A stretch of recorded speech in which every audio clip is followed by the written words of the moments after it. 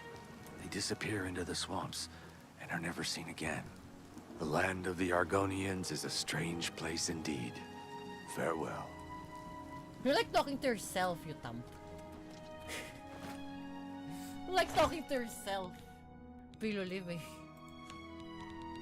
Right, so let's duplicate this.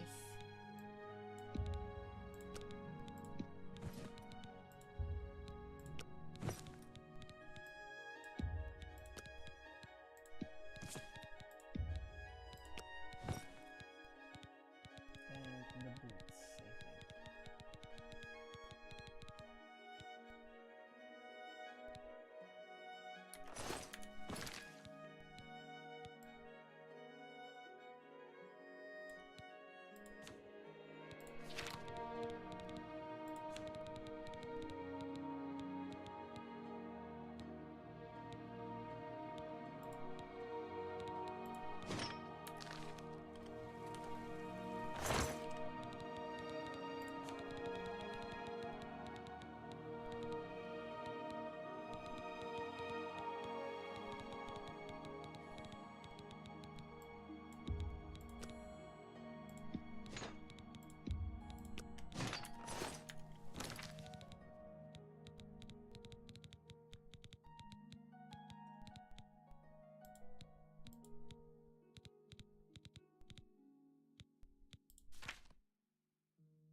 Ba-da-da-da-da-da.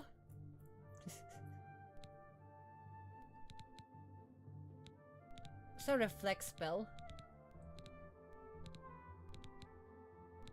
Reflex spell is 79%.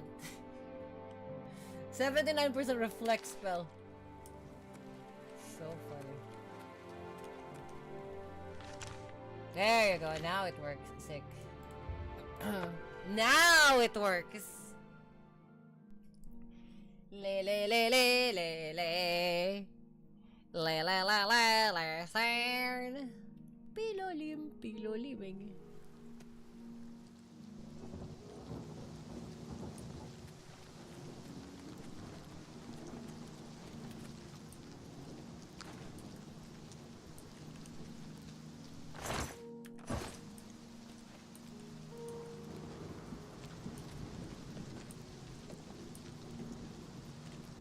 To the captain's cabin. They can't see me because I'm invisible. There's a nerd road here. I've guessed to the captain's cabin of the marine. I must now kill Gaston to Saud.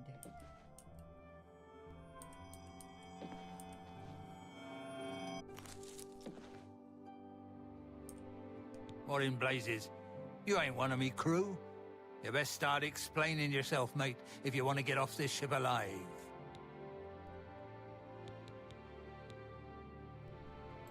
Justice? Ha! I've been avoiding that all my life, mate. Let me show you how. She was here a second ago. She was here a second ago. Gaston Toussaint is dead. I must return to the sanctuary to speak with Vicente Buttieri to receive my reward. The Lusty Argonian Maid? He got the Lusty Argonian Maid book? Oh, you pervert. You pervert, Palom. Captain! Captain Tussaud, are you alright, sir?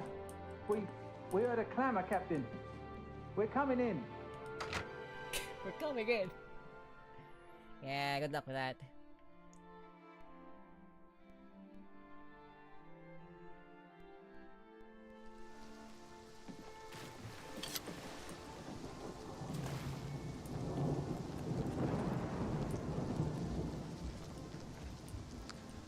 Where did Ghost go? Fun.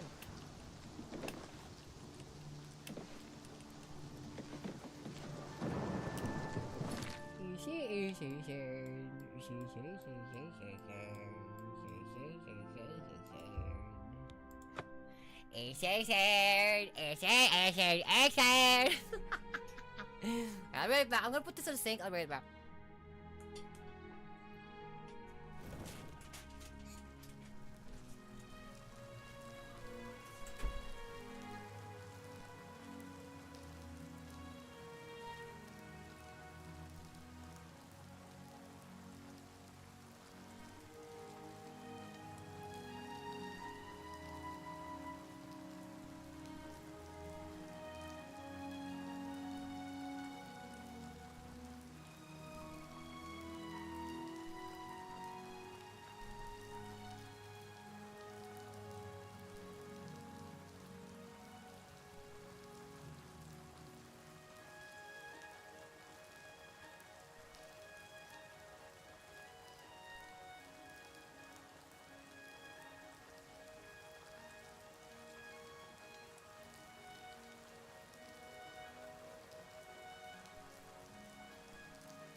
Hi, it's me Panasha, yes.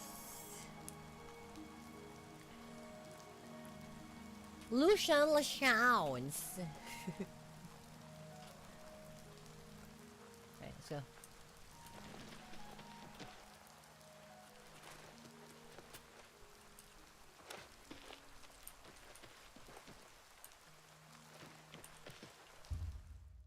Well, surely locking cannot be accessed with a proper key. Needs a key. Wait, don't I have a key?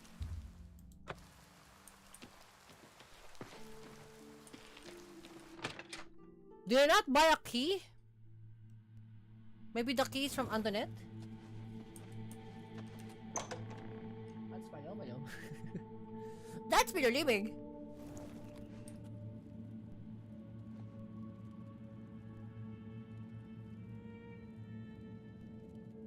That's Pinolibig things.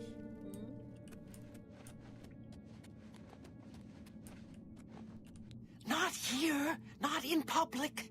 We must never speak to each other outside the sanctuary. The risk of detection is too great. Ah, sorry.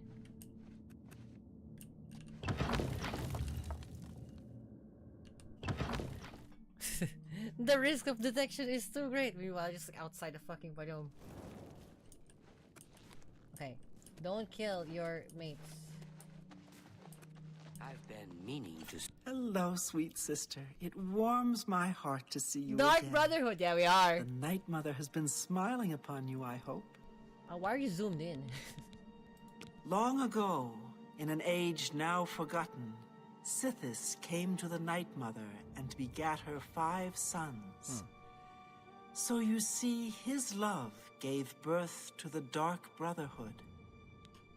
Yes? In truth, I miss the towering elms of my native Valenwood. But I was banished from there long ago for deeds I don't care to discuss. This is my home now. Oh, I shouldn't. Well, all right. Gogren had a pet rabbit as a child. He petted the thing so hard he crushed its skull. Oh! What a brute! That's why he says like, I should hug you and then you can kill by a hug. I see. Our lady is surely an ancient and powerful elf. Elf? Someday, when I am listener of the Black Hand, I will look upon her beautiful and unholy form. No, just like an old hag, to be honest. Actually, Lucian did not try to recruit me. Not at first. He tried to kill me. My father wanted me dead, and he hired the Dark Brotherhood to do it. Oh.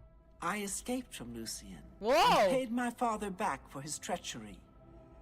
Lucian came to me again that night with an offer I just couldn't refuse. Oh, okay, fucking like, you know, the god Palomalo Lucian.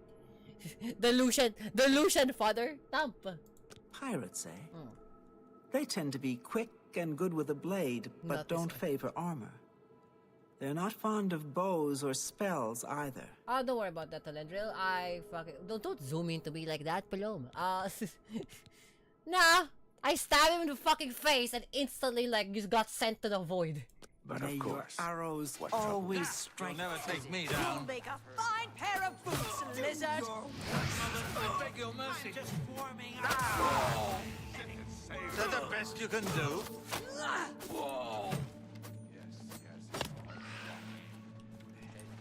Why are you killing each other?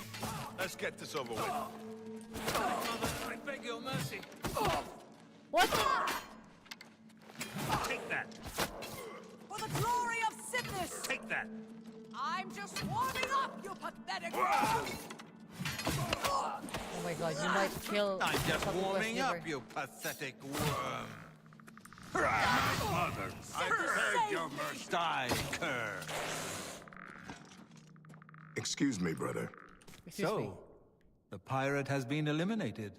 Excellent. No one will mourn his passing, and Sithis has been appeased. Okay. Please accept this black band as your reward. It is a ring whose powers are quite useful to those who value discretion. Right. Okay. We're gonna go outside. I fought back. Hold on. I fought back. Oh, hold on, guys. Okay, hold the fuck on. Wait. Can you, like, not kill anybody inside? Is that so hard to do? What is your wish? You wait here, Palom. We threaten. You threaten everybody. Stay here. You too, Ghost. Pleasure to speak. Stay here. I'll pick you up later. Just don't, Palom. Right? Stay here. Don't. You know you're phasing out of existence. Stay here. Don't kill everybody inside the fucking room, you thump. Excuse me, brother. Can you spare a moment? Of course. What is it? I've been meaning to ask you about your last contract. I heard there were some complications. Heard about that, did you? All right, so things got a bit out of control. Nothing I couldn't handle, though, as you can plainly see. I'm just glad to know you came out of it all unscathed. Not that I doubted your abilities, but you know me. I worry. Right then. We should probably get back to our duties, eh? Sithis be with you, brother. Wait. I know what you're thinking. Go, Gron. He's too big to be sneaky. Well, you're right. Me, I like to just go in and hack my targets to pieces. You're like windmills. Hey, I don't like to tell stories, but Talindril and me, you know? Oh, don't believe me? Happy hunting, my sister. Hunting. That was. I'm glad you've returned. The contract is waiting, if you're ready. All the times. The Count of Skingrad is not... We need you to stage an accident. Kill the target in the manner specified, and you'll receive a considerable bonus. Do you accept this contract? Okay. As I expected. Good. The target is a wood elf named Bainlin. You will find him at his home in Bruma. Enter secretly and avoid his manservant, Grom. Manservant! On the second floor is a secret door leading to a crawl space. Inside are the fastenings of a mounted head that hangs over Bainlin's favorite chair. Right. Loosen those fastenings any night between 8 p.m. and 11 p.m., and the head will surely fall on Bainlin as he relaxes in his chair, as is his custom. If Bainlin is eliminated in any other manner, or if the manservant Grom is killed, you will forfeit the bonus. Now go, and may Sithis be with you. So now we ask... Yes, well, if there's Mommy one thing you know how Chiba! to do, it's get yourself out of an Your ass is unwinnable so big. situation. You're so thick, Mami Ochiba. Well, I suppose I should get going. So many contracts, so little time. Walk always in the shadow of Sithis. Mami, Greetings, sister. I do hope you are well. do you know anything about the contract? I see you have been speaking with Tanava. Mm. What he says is true. All our lives we have lived together in the shadows. We are eggmates, twins. Eggmates, oh. We were taken at birth and given to the Dark Brotherhood. We returned to Black Marsh as shadow scales, trained in the arts of stealth and murder. Together, we served our nation as spies and assassins, as all shadow scales do. When we came of age, we joined the family as one, and here we are. Interesting rumor. I've heard some talk. This past year, some family members... Contract. If things go badly, forgo the plan and simply kill the mark any way you can. You'll lose the bonus, but at least the contract will be fulfilled. Oh, that's true. So we just directly fucking kill them, okay? Hi, Mami. Go now, dear family member, and may the Night Mother wrap you in her cold, loving embrace. It is good to see you again. I hope your contracts have been giving you much pleasure. It's okay. There are whispers in the halls of the sanctuary. If the target is old and weak, as you say, then his manservant is sure to be quite the opposite. Best stay out of his way. Yeah, but what if they can see me, though? May you walk always in the shadow of Sithis, dear sister. Every moment that Contract. you are to travel to Bruma, enter the house of the wood elf Bainlin, and kill him. It should look like an accident. I'm sure you can handle it. Okay. Do we, we don't have... Bye. Bye-bye.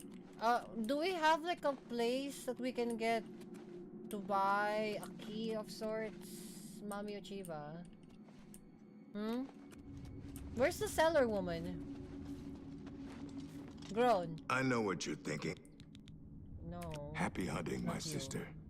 It is good to see you. No, not you. May you walk always. Well, I need to get a key of sorts.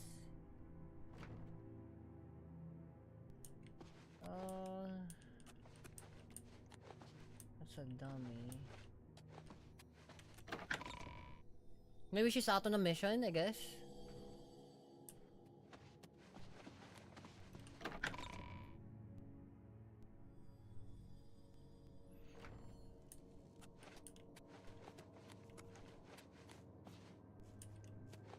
Antoinette.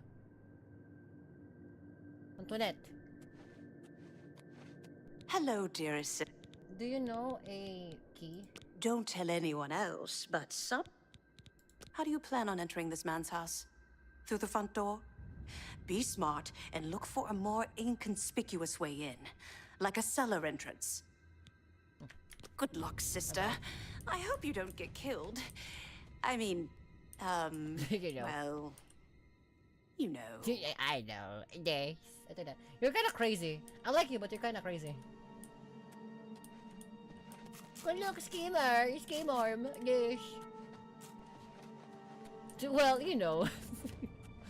What a bitch. What a bitch. Well, you know. You want me to get killed by me. You know. Things. Palom. It's a fucking hint, Antoinette. Palom. You'll fucking get killed by me, Tan. You again? I thought I'd made it clear I am not looking for a friend. If you're here to buy or sell something, get on with your daughter. I need a key. I have it on good authority that the newest edition... I see this, I don't have all... I see this, I don't have all day. Away from me, house cat. Look at that fur. What a disgrace. God, I just wanted to fucking behead you, motherfucker. No, actually, like, crack your fucking head like a coconut, you palom. Ugh.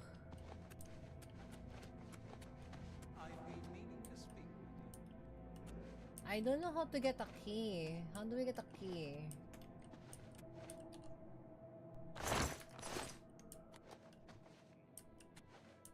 Maybe it's from Vicente, I Things guess. got a bit out of control.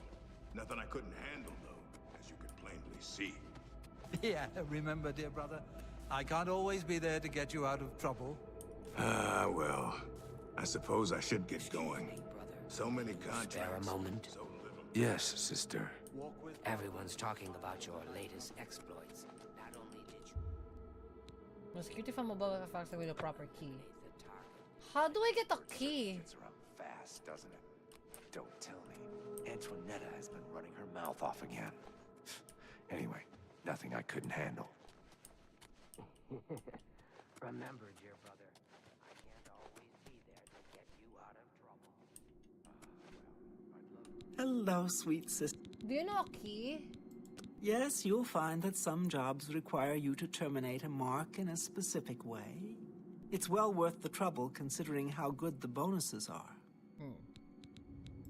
May your arrows always strike true. I'm gonna save here. There should be a key somewhere here.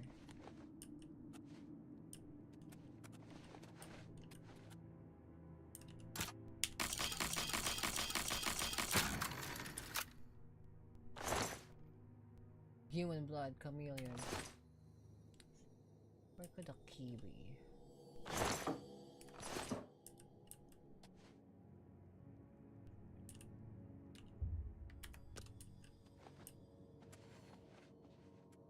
Wait, hold on, I'm gonna look at this up because I don't know how to get a key.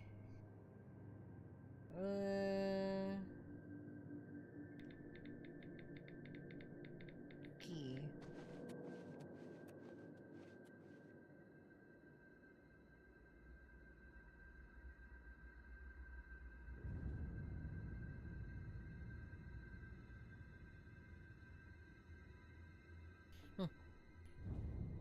Internet said you'll get the key later. Okay. Let's go to G-Bar.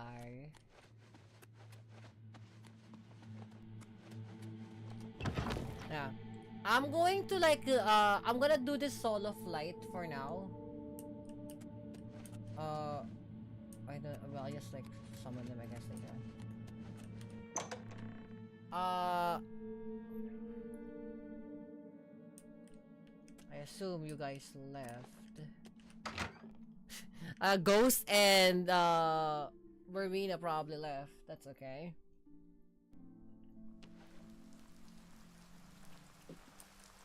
We're doing the solo for now. We go to Bruma. Oh, wait. There is a thing here in Bruma.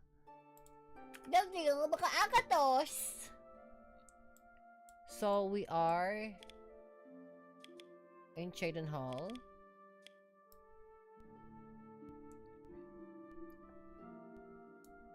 Julianos is right here.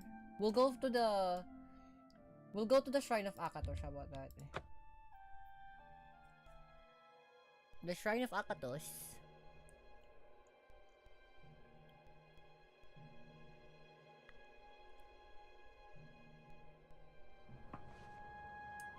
Is she here? Namira is pleased. The ring guides us all.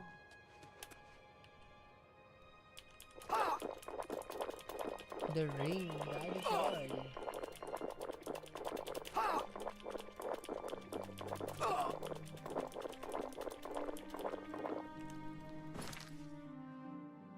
I should be facing that way.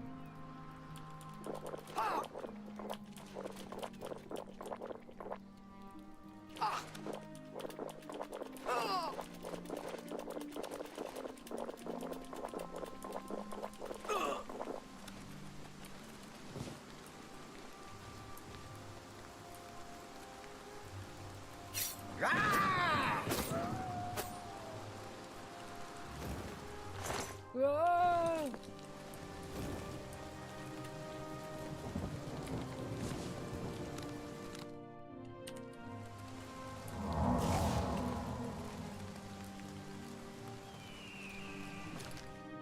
I'm so far away.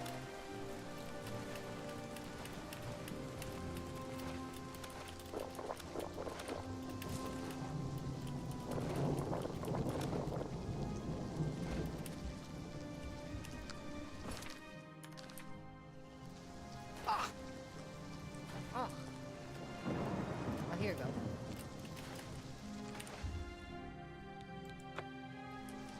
Whoa. I seek the blessings of Father Akatosh, who knows all things and protects us from the unseen threat. Who better to guide us in these dark days? Sir Roderick, why the fuck do you look like you're the Knights of the Nine? The blessings of the Nine upon your quest. Perhaps Who? our paths will... By the great and guidance of the Nine. Who? Ding! Who? Real magic. By the great and the guidance of the Nine. Who? Ding!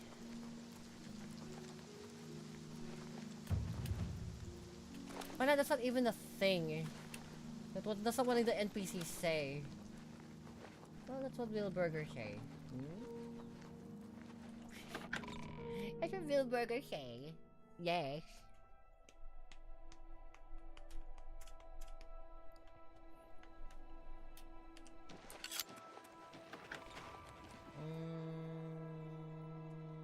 Here. And then what does it say?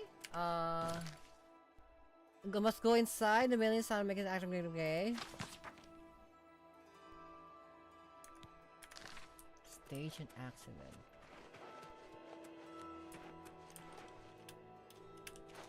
An attic. Oh. Basement. I like that. The basement. I've entered Banelin's house. If I can access the second floor crawl space and loosen the fastening on the mounted head between 8 p.m. and 11 p.m., you'll fall on Banelin's as he rests in his chair. If Banelin's dies in any other way, if Go or Gum is killed, you will lose my bonus. And right now is...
It appears the fastening is about to the Minotaur head. As expected, will be loosened over time. You easily remove the fastening, causing the mounted head to crash on the floor below. They must remove the fastening. Yes.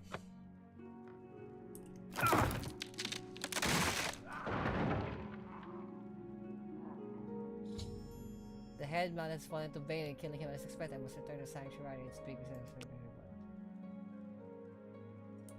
I'm gonna save.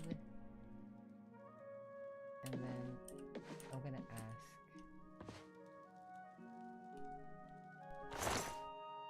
Vane Linsky.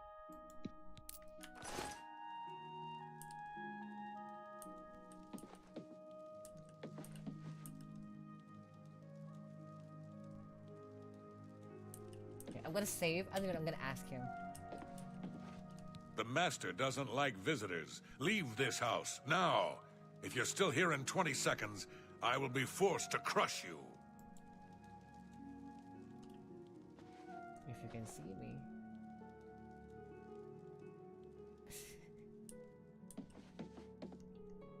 Okay, we have to load. Because we can't like interact with him. I'm assuming. The best case is to just like get ignored, because he can't see me anyway. Like, I'm permanently invisible. Right now, all they know is that, like, it crashed on him and he died.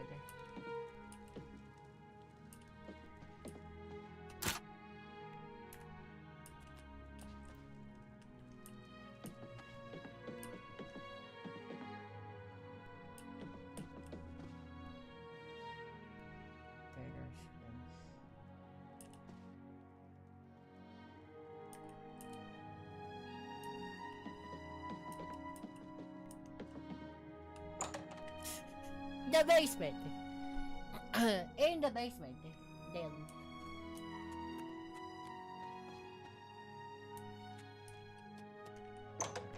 Right, we did it. That was easy. You just have to loosen the thing, crash onto him, and then it's like he's dead. Easy as fuck. Back to the east gate. Back to the east gate. 1, 2, 3, 4, 5, 6, 7, 8. Shrine of Numera.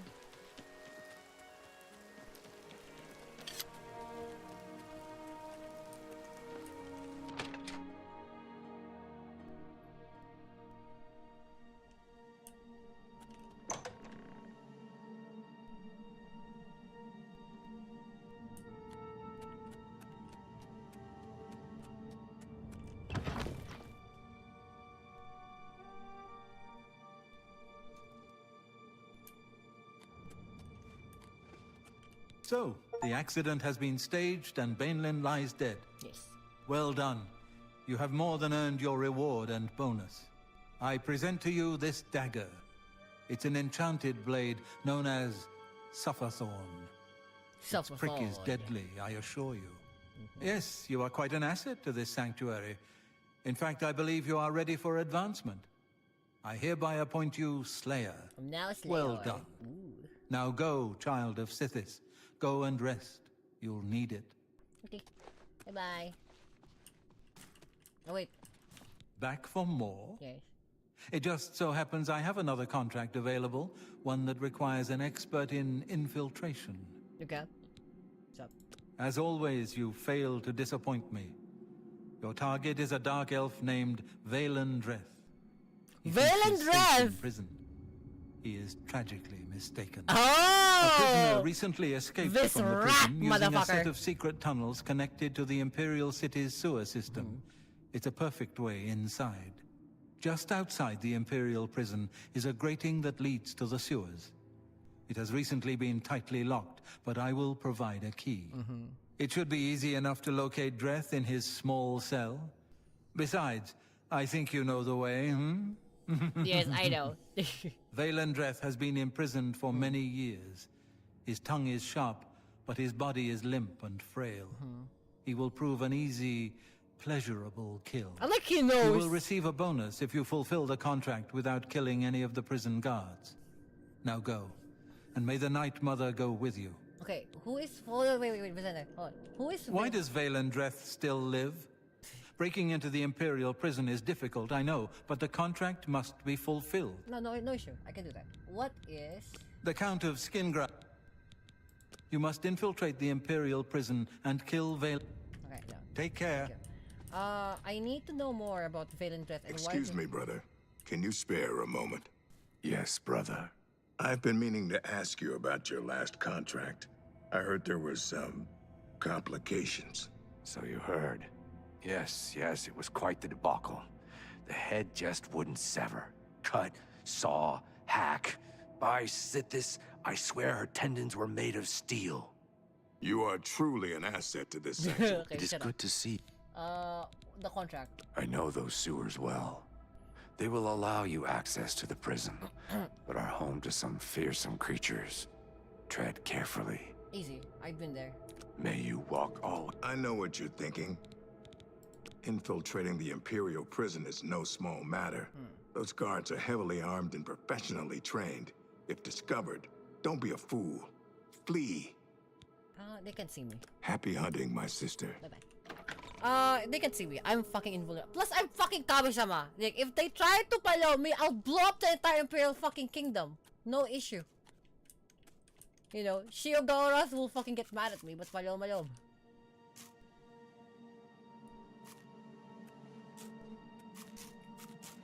Hello, dearest sister. Contract? The Imperial prison. Long did I languish there in my youth, before the Brotherhood found me. Good luck, sister. I hope you don't get killed. I mean, well, you know. Not spearing your mouth, not enough food for 12 guests, no food, no smoke. I was heartbroken when you rejected me. Please don't be shabby out to the life. I love you more than your flower is sunshine. That's a lot of food. Skimmer! Baby! Small skimmer! Yes! Huwag na mataw. Mami Chiva! Mami Achieves! Mami Achievements! Where's achievements? You don't care.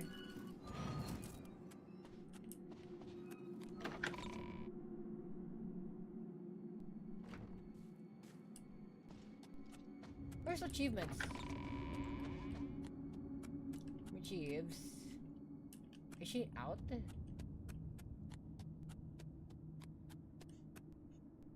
I think she's out. Mommy achieves. Oh, there you go. Greetings, sister. How are you doing? No dark brother or sister has successfully infiltrated the Imperial prison in over 300 years. Really? This will be a true test of your abilities. That's like the easiest thing to do. Go now, dear family member, and may the Night Mother... That's so funny. Really? Nobody? I've been meaning to speak with you. Nobody had managed to get into the prison. Even if you can just like walk into the prison in Palom. That's so funny. Like you're telling me like a fully invisible shadow scale cannot go inside there. Excuse me. Really? That's palom. Maybe they didn't really try. I mean, you got a point, but like it's kind of palom. Cause I don't need to go into like I don't need to go straight into the fucking, you know. Here, watch. I don't need to go straight to the, cause you can just like act like you're a prison guard thing, palom. You know. Where is that fuck? Oh no, this is different. Where is that fuck? Oh no, this is the different bitch. That's Mariano. Where's that bitch?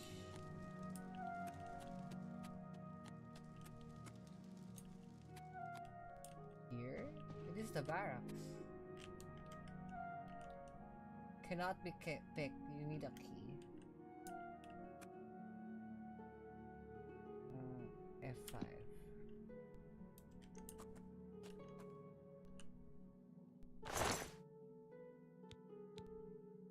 What do you think you're doing? Looks like you're in some trouble.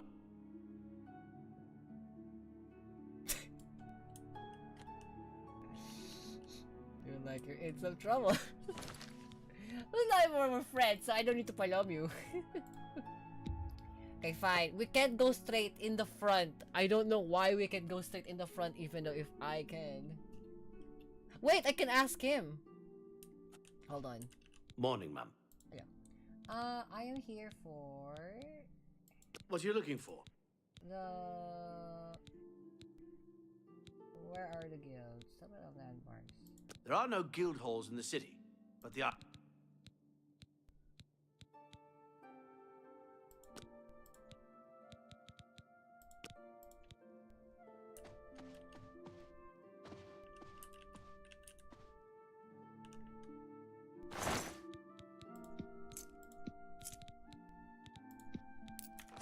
Let's call it like I borrowed his key. Morning, ma'am. Goodbye.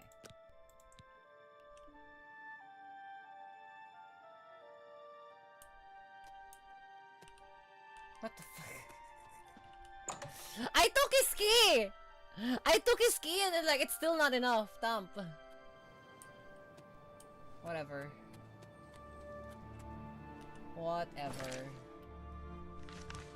Sure, I'll do what the game says, even though I can just like go straight in the front.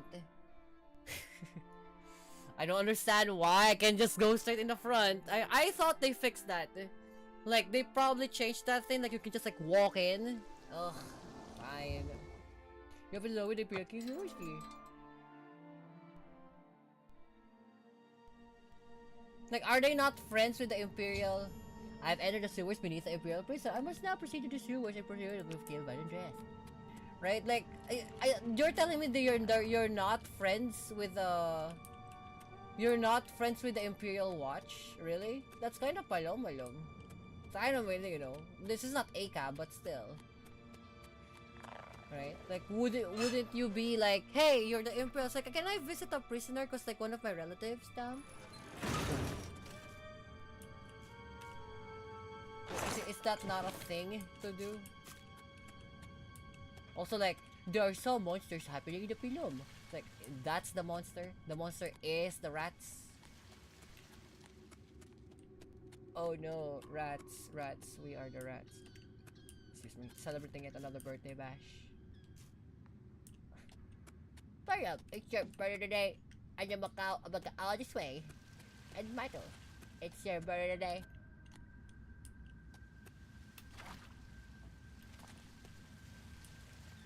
What the fuck? Where is the direction?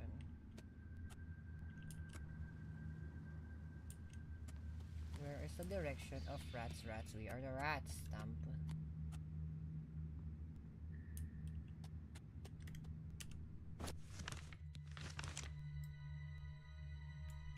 just forward?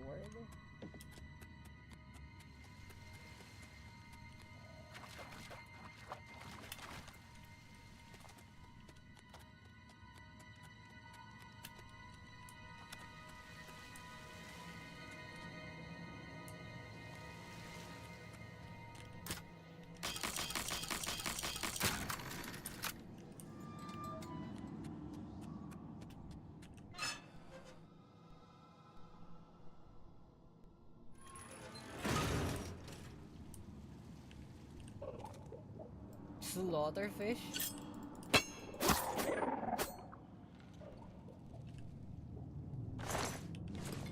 Stairs and...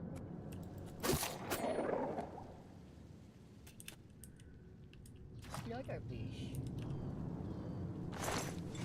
There's gold. There's gold in the fish.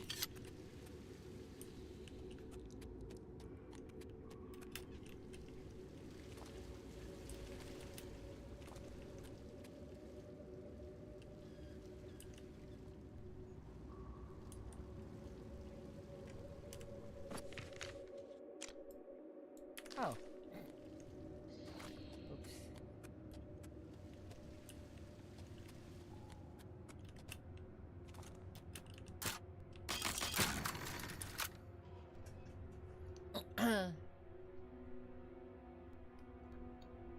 Of course I'm proud to do my duty, but it's a waste of time. What are we guarding? Cold stone and shadow. That's it. I'm not disagreeing with you, believe me. Those assassins got what they wanted. The Emperor is dead. They got no reason to come back. That's exactly what I'm saying. But will the captain listen? No. No. He must have a presence. The Hey, prison the must prison. remain secure. Yeah, what a laugh, huh?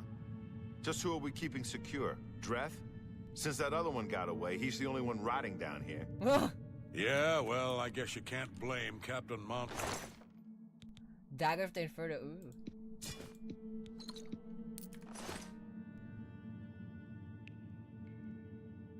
Yeah, true enough.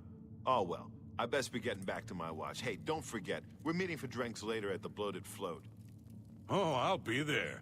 How could I miss a chance to see you cower before that big orc bouncer? I ain't afraid of no one. Courage is my middle name. Oh, never mind. The person died. So Dreth is the only one that lived. Really? Dreth is the only one that fucking lived? What happened to the rest?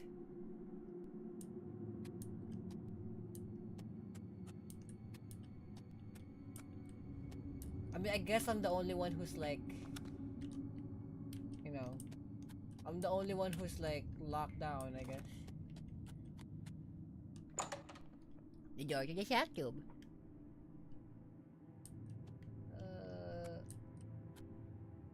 Imperial subterranean. Wait, what? Oh, Palom. This goes to the. That goes to the thing.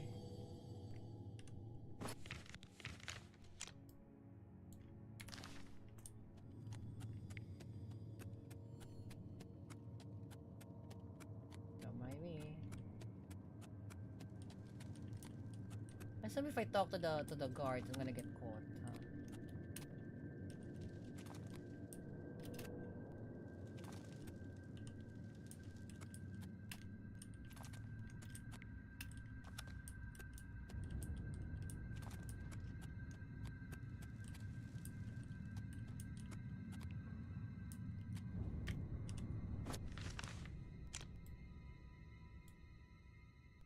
Maybe forward.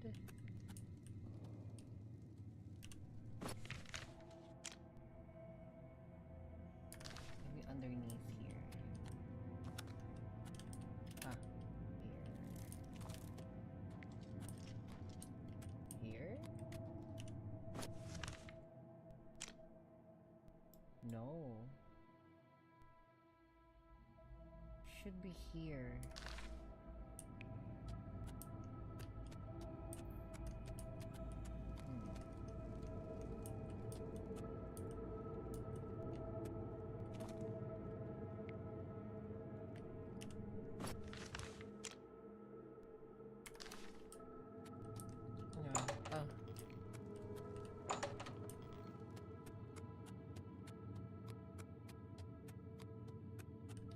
There you go. We did it. Nice.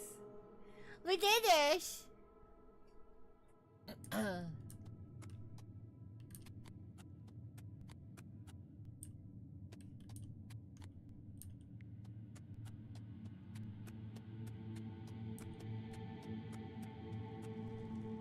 I have to admit, I'm going to miss you, Dreth.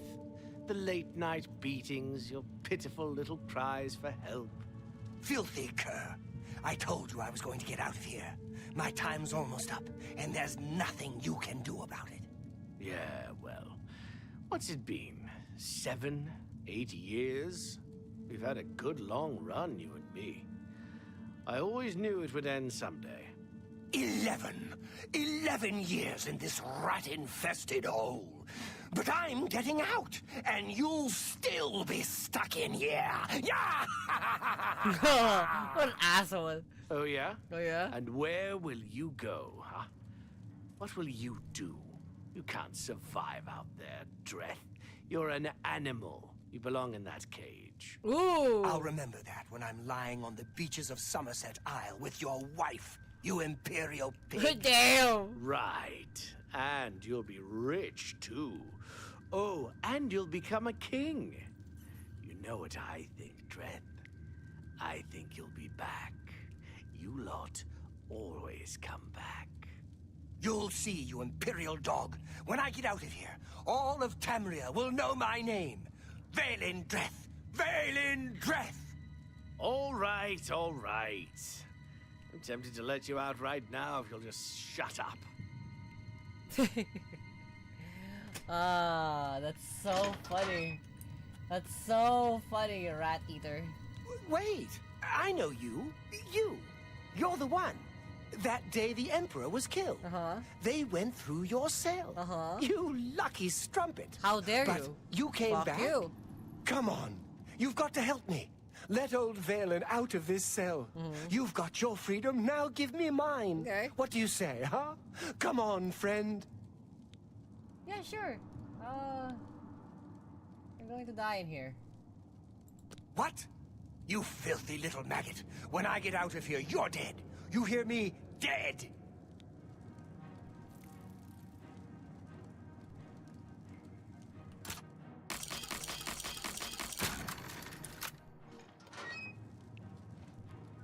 Yeah. What are you gonna do?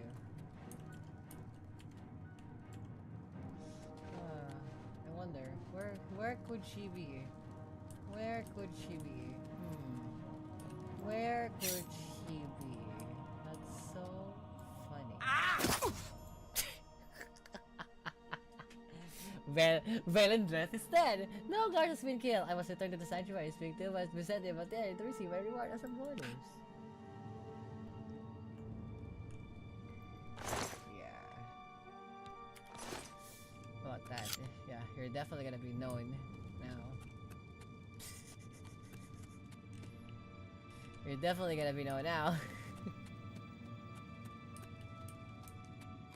You lucky strumpet! How dare you? Call me a whore, you thump? Okay. You son of a bitch. How dare you? Now you die, gigantic palom. Deserved.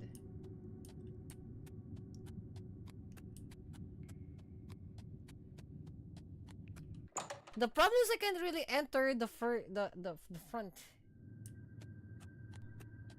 I have to like deal with this. And there's no heartstone, so whatever.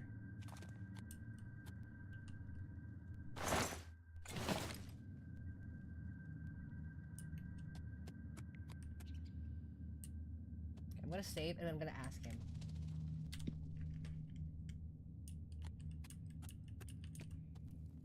I'm waiting. I'm waiting. The Kvatch Oblivion Gate has been... Stop talking. Damn. Stop talking. It's just like fucking like I'm waiting. Damn, okay, shit. That's my load. Make it quick. Make it quick. The clutch oblivion. I'm through talking to you. Okay.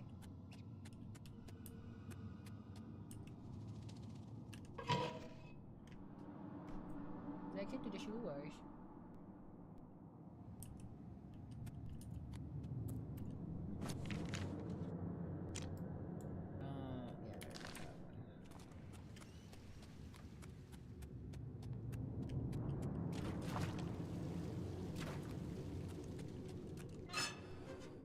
Door to the shower.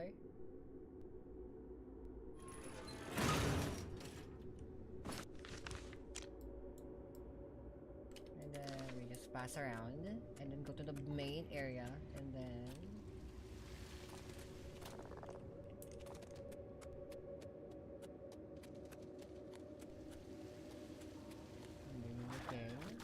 about here. Go here and then exit it. And then door to the shower.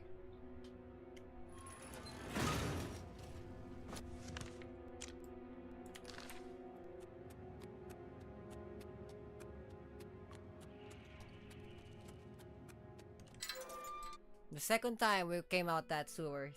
The second time.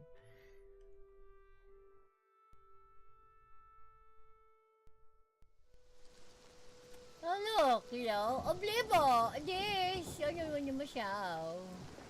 It's like the first time we played. Hilarious. Jaden Howe that way.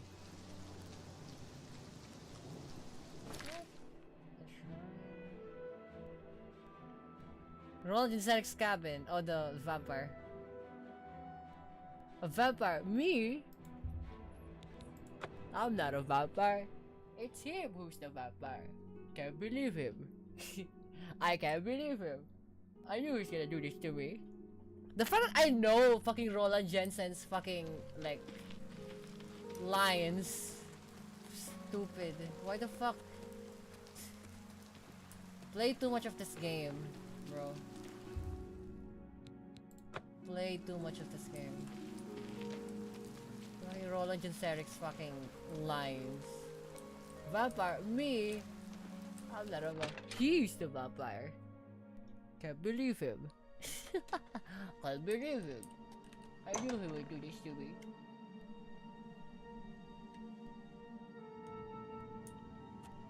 I love her. I never meant to hurt her. To harm her. Paloma is the love of my life. Things. You know, the fucking Roland Jenseric's fucking lines, bro. It's about like the vampire. The what the fuck is his name? You know, the motherfucker vampire. I forgot his name. Like, you know, enough monologue, time to feed that guy. So, you infiltrated the Imperial prison, eliminated Valen Dreth, and killed not one guard. Yeah. Most excellent. In addition to your standard reward, I present to you this bonus. Behold, the scales of pitiless justice. While carried, the scales will magically enhance your strength, intelligence, and agility, but diminish your personality. A powerful tool indeed. Interesting. And I just hold it? Can I duplicate that shit? I'm naked.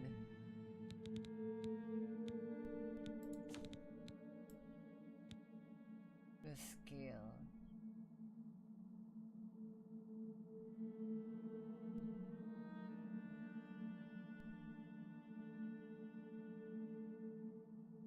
What is it? Scale? Is it a thing that I hold it?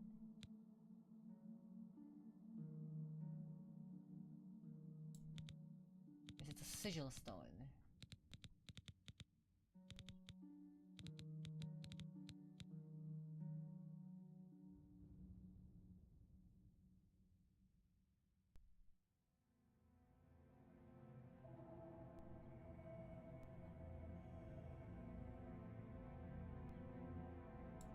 It should be around here. Staff?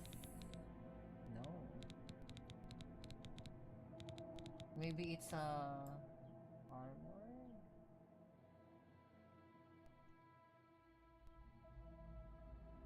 Clothes. something.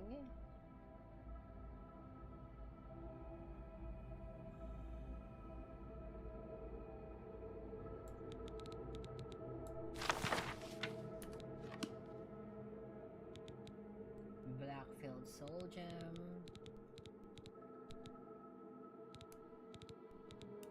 Lion Pelt!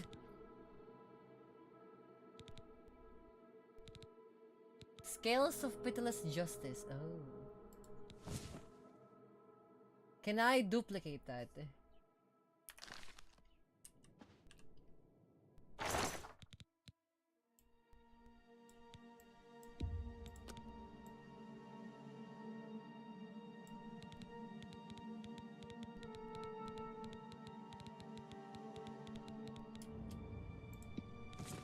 I know I can. Add it to the spell list.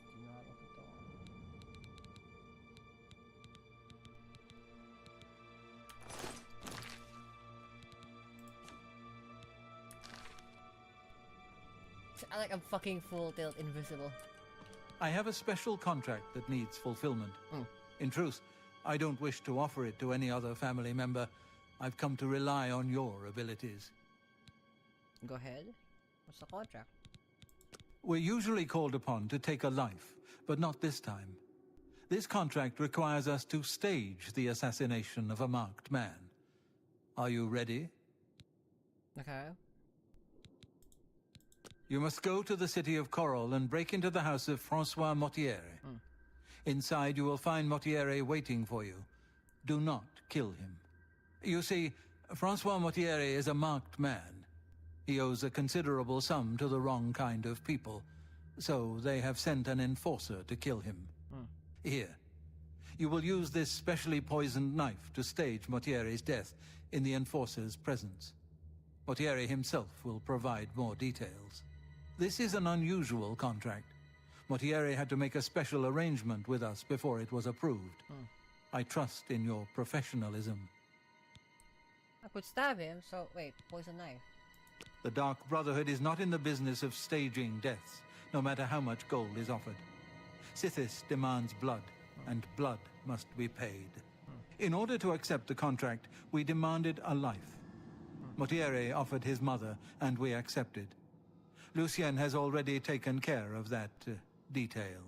Okay. So what's the poison knife? The blade has been coated with a rare poison called langowine. One drop in a normal human bloodstream will mimic the effects of death immediately. I have provided you with a vial of antidote, which will be used to revive Francois Mortiere after you successfully stage his death. You should also know that there's only enough langowine on the blade for this one contract. After Mortiere is sliced, the knife will be useless. Can I duplicate the knife? The knife I gave you has been coated with a rare poison called langowine. You need only cut Mortiere once, and he will appear to die. You too. You too? What? I will also appear to die? Palom, Vicente, you thump. Where's the family member? Mami Achieves. I wonder where did Achieve go? Mami Achieves. Nan.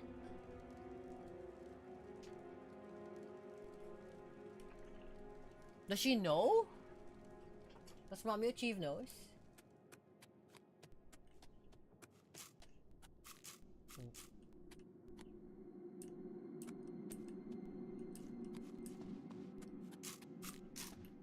I'm just gonna call you. Wake up. Ah, dear friend, may I steal a moment of your time? I have a rather delicate situation I was hoping you could help me with. Okay, what is it? This is a personal matter, and will have no bearing on your standing within the Dark Brotherhood. Would you like to hear more? Okay. I find your decision most agreeable. Now, the details. Far south of here, on the southern end of Cyrodiil, lies a swamp called Bogwater.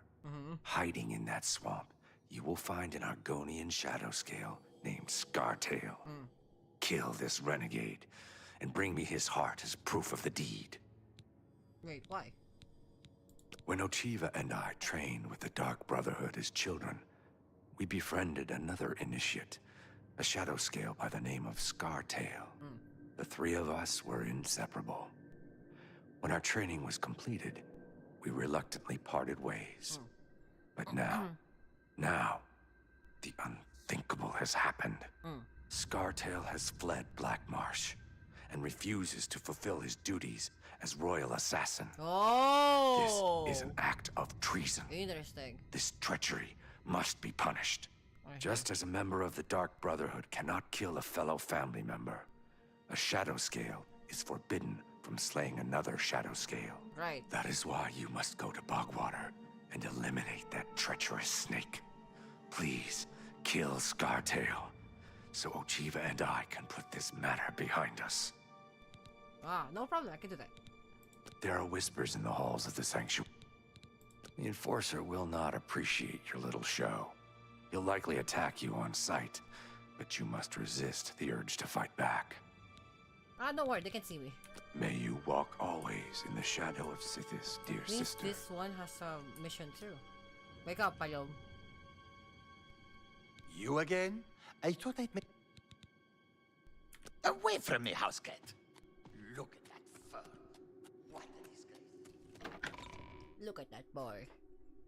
What if I kill you right now? Oh no, I'm gonna be destroying one of the tenants. I shouldn't be killing another thing.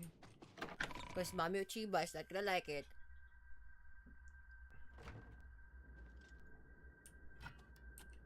I know what you're thinking. What? Fake a death? And you can't even kill the Enforcer? I don't envy you, friend, but a contract's...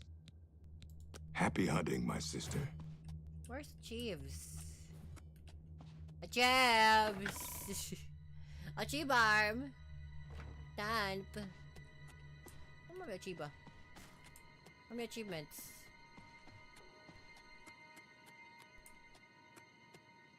Oh, there you go. Mami Chiba! Greetings, sister. Scartail. Scartail is a traitor to Argonia and a blight upon Tamriel. Kill him, as my brother requests, and we will be forever in your debt. I love you. Go now, dear family member, and may the Night Mother wrap you in her cold, loving embrace. Do you know anything about Scartail? Good day. No? Take care. Does you know anything about Scartail? So, I wonder, like, Argonia apparently is a large, gigantic palomalom forest, like spore forest, and by pure technicality, right, the Argonians are spores. the Argonians are mushrooms. Apparently. Like, the lore-wise says that, like, they came from the sap of the tree, and, or the spores of the fucking alien tree thing from Argonia. By pure technicality, their quote-unquote free will is from a hive mind of Argonia, the Argonians. Now, again, I'm not sure if that's true, but like, you know, what's palomalom? Topal Bay. Where is the marsh?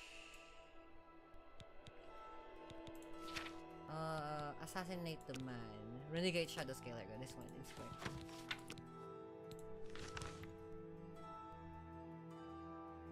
Oh, no. Quest. The Renegade Shadow Scaler. Ah, Bogwater. I'll do this first because like it's very easy. I'll just like meet him and then stab him in the face. You know, it's like, but that's not true. I'm like the living things and the bushy ancient. And then I'm just gonna stab him in his face. I'm gonna pretend that like, oh, I wanna hear you out, and then like I'll just like stab him. I meant it.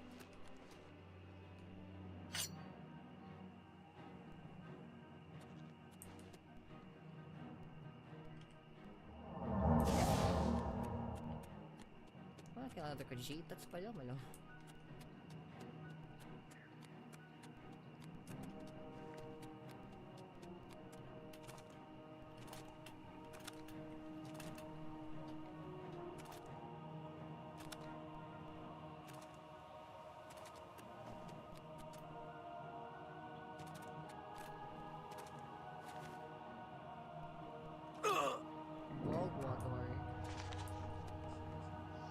guess I've been expecting you, assassin. Don't try to deny it. I can see it in your eyes. Your Dark Brotherhood through and through. Let me guess. It was Ochiva, right? No. Wait. Tainava. Yes, he put you up to this, didn't he? Ochiva was always too busy to be even bothered. Well, you can kill me if you like. I'm afraid I won't make much of a challenge, though. The Argonian Royal Court already sent an agent to do the job. He failed, of course. His body's around here somewhere. But he got in a pretty good hit. If I don't get some rest, I'm probably dead anyway. So, maybe I can appeal to your sense of goodwill, huh? You let me live, and I'll tell you where I stashed my treasure. Is it a deal? What does the treasure have to do? Okay, sure, it's a deal. You show unexpected mercy. For that, I am thankful. My treasure is hidden in a hollowed-out rock near my campfire. It's yours. Oh yes, I suppose Tainava wants proof that I'm dead, eh? Let me guess. My heart? I suggest you take the heart of the dead Argonian agent. His body is around here somewhere. Present the agent's heart to Tainava as proof, and he'll be none the wiser. I want to know, hold on. I need to rest now. Regain my strength. Don't forget to take the heart of the Argonian agent. Present that to Tainava, and he'll be none the wiser. Okay, yeah, okay. But like, I can ask you about like what the Paloma is? Like, but now, isn't you like, aren't you supposed to be a Dark Brotherhood king?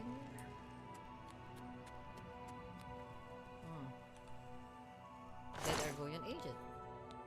Argonian heart. Ooh. I don't know what the thing is. I'm not gonna kill you. I've obtained the Argonian heart. I must now return to Dark Brotherhood Sanctuary and present it to Tainava.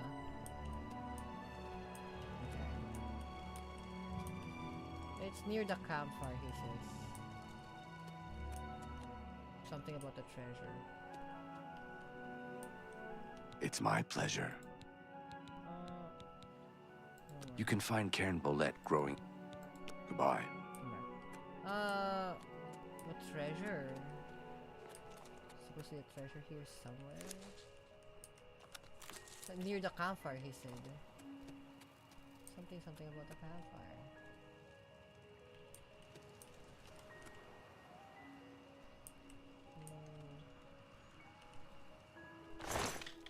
500 gold, not bad actually. He said it doesn't like really matter, so I'm not gonna kill him. It doesn't like put my... It doesn't put my standing in Dark Brotherhood anyway. It's like, yo, hey, kill him. It's like, okay, I'll kill him. But like, what is it to you? It's between you and him. You kill him.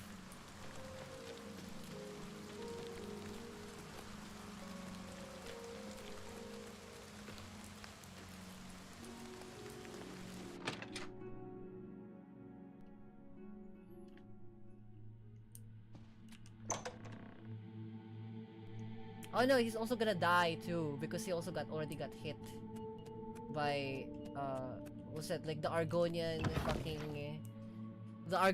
person.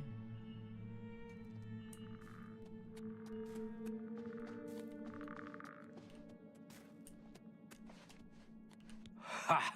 Yes! That is an Argonian heart. Of that I am sure. You have slain Scartail. Well done. Please, take these boots as payment for your services. They are called the Boots of Bloody Bounding, and carry a powerful enchantment. I'm sure you will find them most useful. Oh. Scartail was once as a brother to me and Ochiva. But his act of treason destroyed any vestige of that relationship. His death was well deserved. It's a good job that like rumors doesn't fly as fast in this. There are whispers in the halls of the sanctuary. Atremong Amogus. May you walk always in the shadow of this dear sister. Greetings, sister. A Scartail. Scartail now lies with the worms of bogwater. I've... Go now, dear family member, and may the Night Mother wrap you in her gold. Okay, let's do the mission and then we'll call it here. Because like it's been 5 hours. But we're in the middle of Brotherhood, a Dark Brotherhood. Bizarrely enough, like the Dark Brotherhood is a lot more interesting than the Dark Brotherhood in Skyrim. Because here, at the very least, like there's more in it. Like there's more value of it in it than like in fucking Skyrim. The fucking Skyrim's like palom thing. It's like, bro, I couldn't care less, honestly. But you have to kill this thing, and you have to like, you know, see which one you're gonna whip about. This was the best part of Oblivion for me back in the day. I think everybody knows that like the best part of Oblivion is one of the best is the Dark Brotherhood because of Lucian Lachance, right?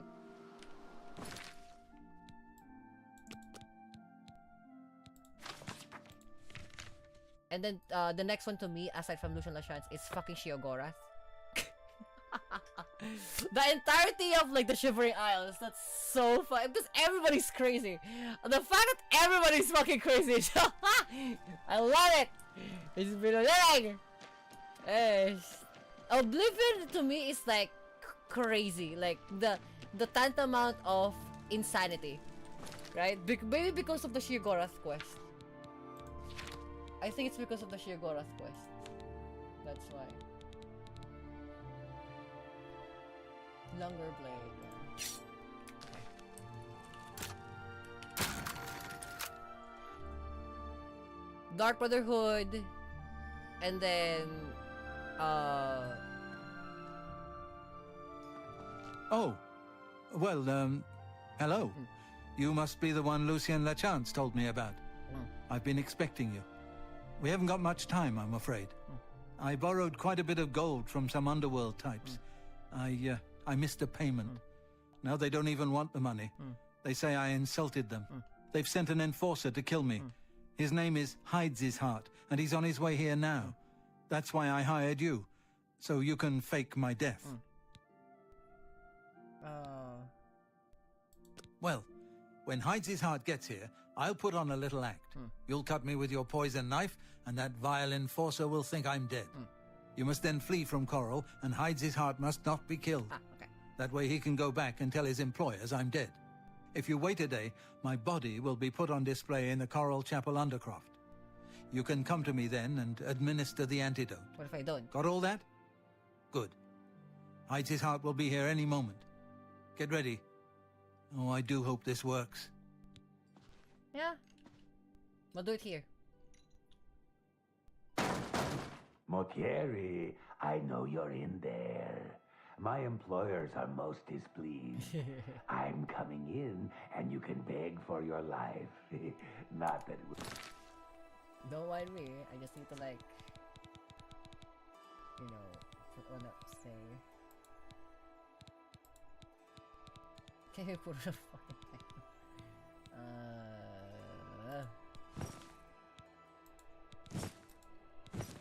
Will do you any good. Motier, I am here to exact payment in blood. You will... Who is this? Oh no!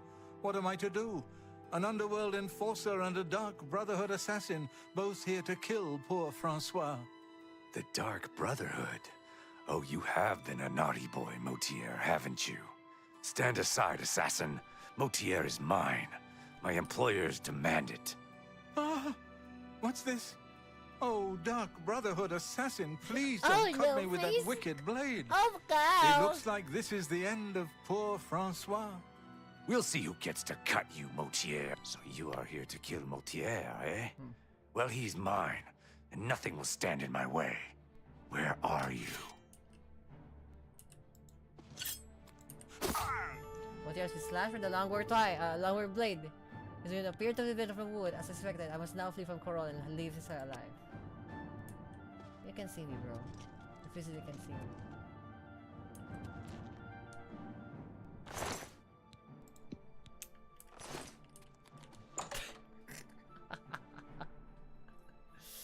I must like leave Chorol.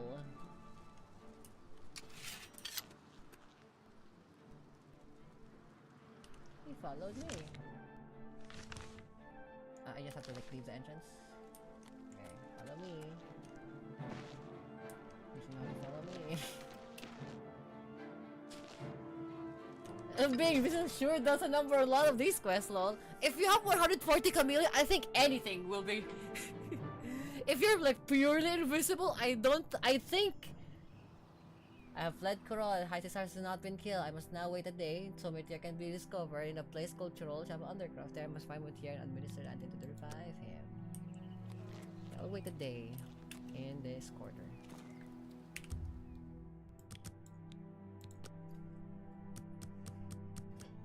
That's kind of like the Palomalom. Like, I even in Cyberpunk, if you have like super invisibility, there are some cases that you know, because of the game. But like, you know, usually, especially in Skyrim too, if you have super invisibility, like 140 plus, it can't be fucking seen.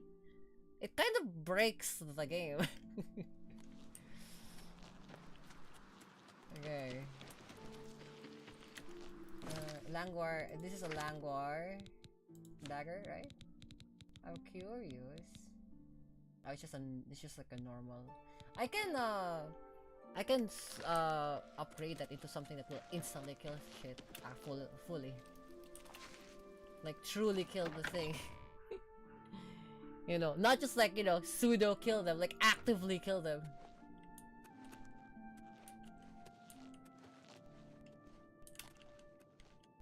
Good morning. I saw Remalis Briant walking his dogs today. I haven't seen a dog. Walking his dog today. Never seen a dog. Unless you call the fucking lusty Argonian maid is. I've mistered the Langwar antidote. One time been awakened from this poison-induced sleep. Poison-induced sleep. I will now speak it actually well enough to travel the Greymare.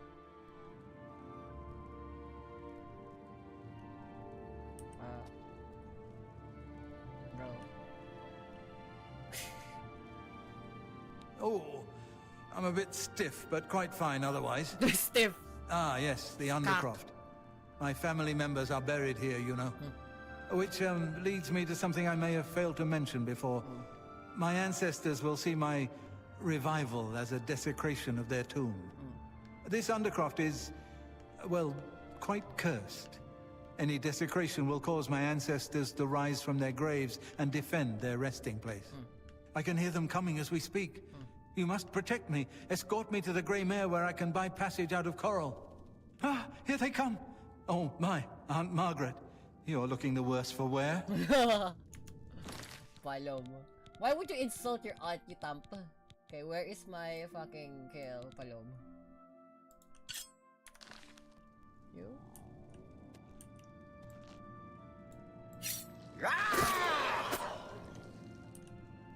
Is it not safe? No, it's safe. Very good. Very good.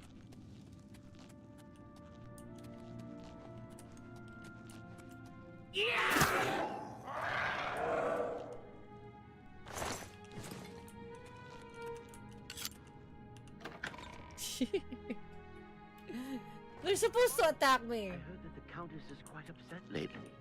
Apparently someone stole something very personal. They're supposed to attack me and then they can't attack me anymore. Because I'm fucking invisible. Sideways. Come on, come on.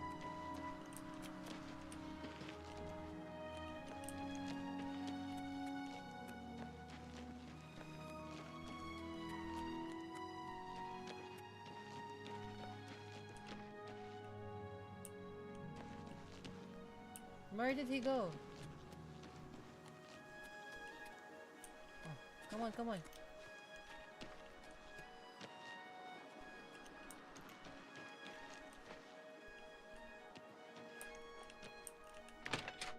Gonna go to an inn?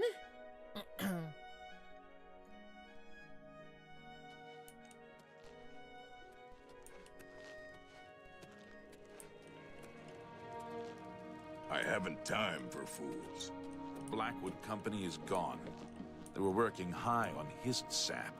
That's why there were so many terrible accidents. Certain. Ah, the Grey Mare. From here I will be able to arrange for transportation out of Cyrodiil. You have served me well, assassin. Francois is forever in your debt. Farewell. Good day. Alright, sick. We have staged a death. Cool.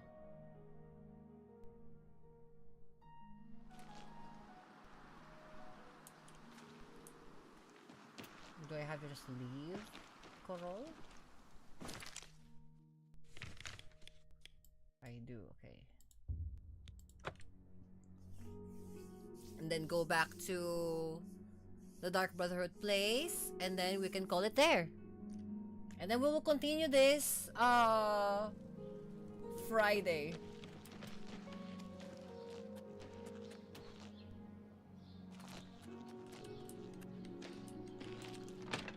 We'll continue this quest Friday. The continuation of like the Dark Brotherhood Friday. Fucking instantly killing everything in one shot. It's because of like our fucking dagger is also way too fucking strong. Now, if I play Skyrim, it's gonna be the same thing. I'm gonna be doing like the one shot fucking like fork.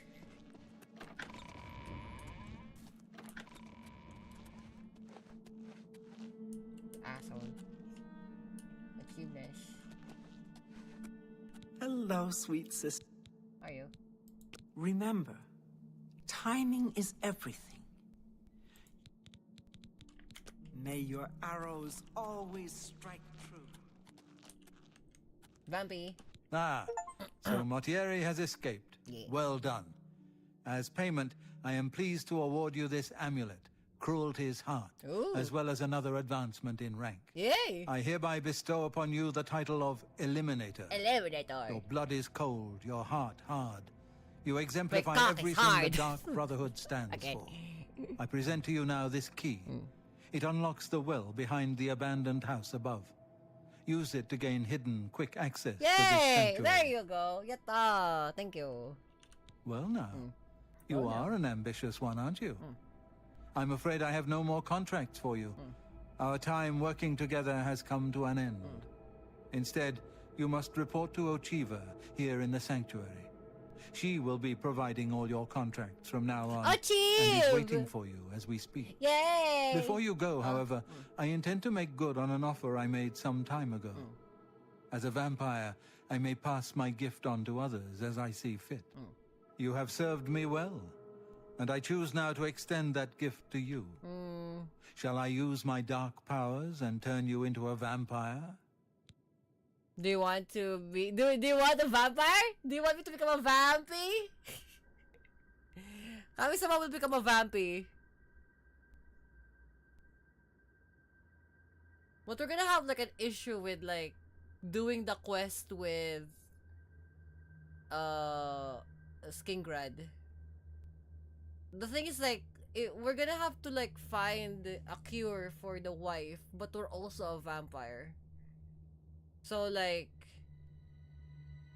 you know, that's kind of palom. I remember something about like if I'm a vampire and then like we do the quest for the King of Skingrad, we're kind of gonna be a problem unless we can. I don't know if we can duplicate the cure. You know, fuck it. You know, like yeah, turn me to vampire. Fine, yeah. Most excellent. Here is what you must do. Simply go to sleep here in the sanctuary at any time, and I will visit you as you slumber. Okay. I will wrap you in vampirism's dark embrace. You'll never even know I was there. But when you awaken, we will be of the same blood. Once infected with vampirism, you must wait 3 days and then sleep once more. Then the dark gift will truly take hold. Sleep now, and awake anew. Well, yeah. Yeah, but unfortunately, I'm not gonna do that because I have to report to Achib! Achibarm! Mommy Achib. He'll never get me because, like, I'm always not here. Mommy Achibi! Wow, you're like stabbing the dick or something. Yeah, mommy. Ah, greetings. I have been waiting for you. Ita. As Vicente surely told you, your time working with him has come to an end. From now on, you will receive all assignments directly from me. Yay! In fact, your next contract is available now. Yatta! What's the contract, mommy? Yay! Saan niyo makaw? In the Imperial City, there lives a high elf who must be removed from existence. Finding this person may prove challenging. Are you interested? Easy. What is it? I knew you wouldn't be able to resist. Your target is a high elf named Phalian. He lives somewhere in the Imperial City and fancies long walks. I didn't know him. Unfortunately, that's all we know. We don't know which district he calls home, which establishments he frequents, or anything about his schedule. I know exactly. I think I know where This he is. contract will require a bit of detective work. I suggest you speak to your fellow brothers and sisters and see if they can offer any advice. Okay. Ah, yes, there is one more thing. The Imperial City is also home to an Imperial Legion captain named Adamus Philida. Do you know who that is? The lapdog. Quite. Then you know he has dedicated his life to eradicating the Dark Brotherhood and doesn't appreciate when we operate within the Imperial City. Oh, okay. When that happens, he tends to make our lives uncomfortable. Let's not give the good captain any reason to go poking around in our affairs, Okay, If possible, do away with Phalian someplace out of the way.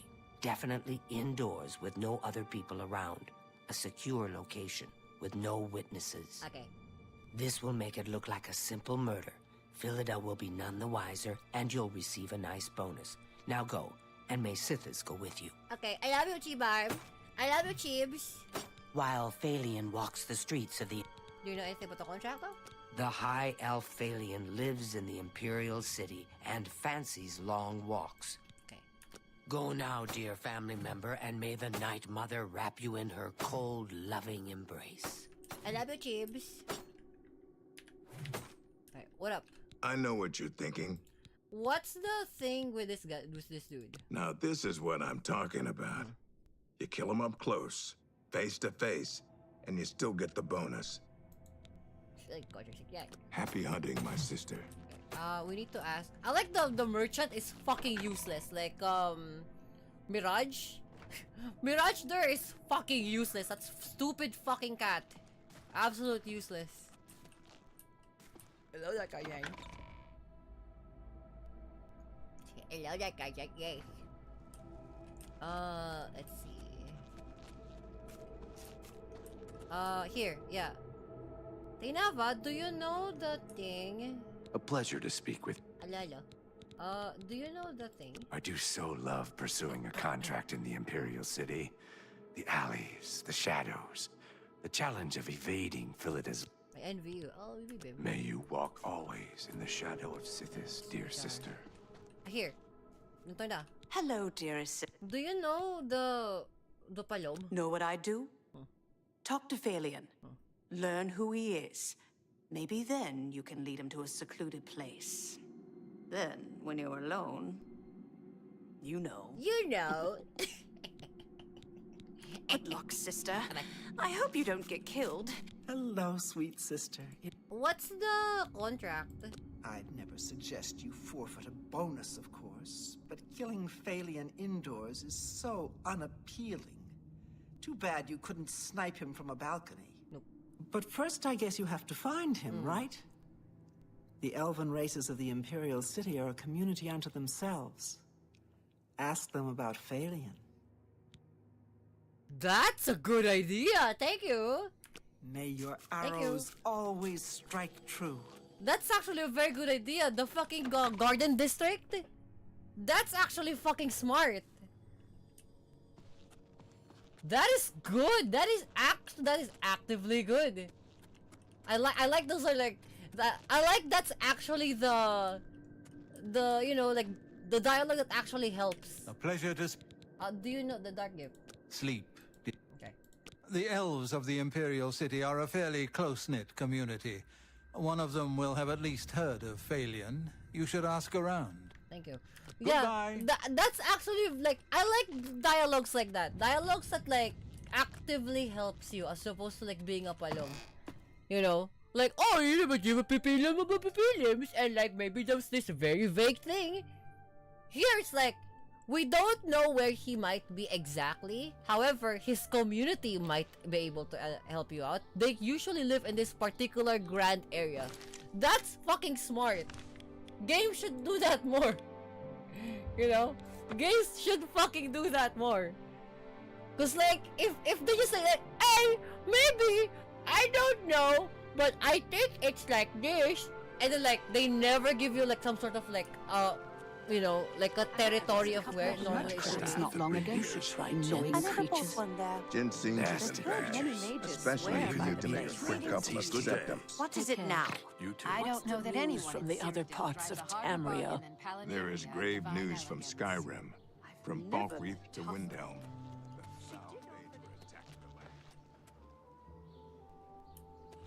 It's a tight-knit community, huh?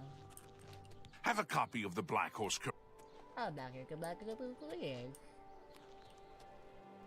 The Arena District.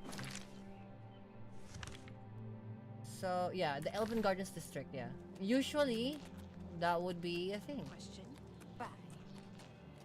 Have mercy. Oh, you know what? Rindir. Rindir is an elf. He might know. Hold on. Rindir might actually help. Rindir's a fucking elf. He might know. Rindir.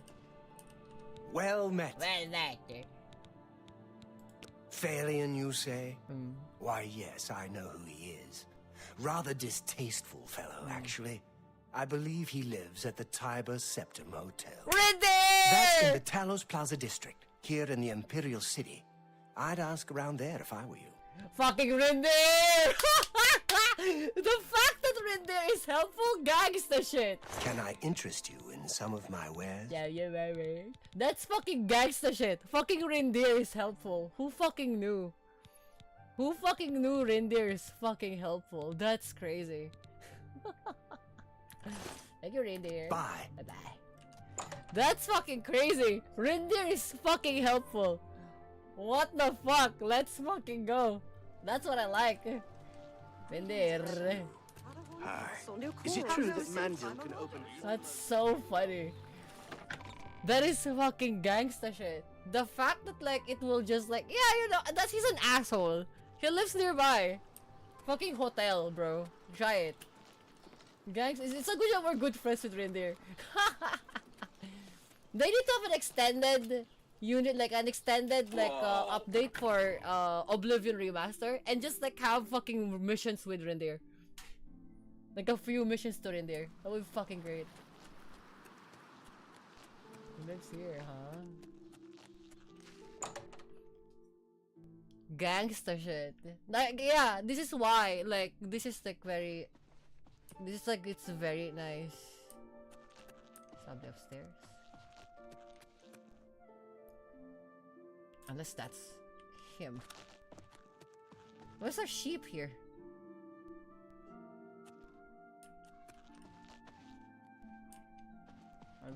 Yeah. He's probably up here.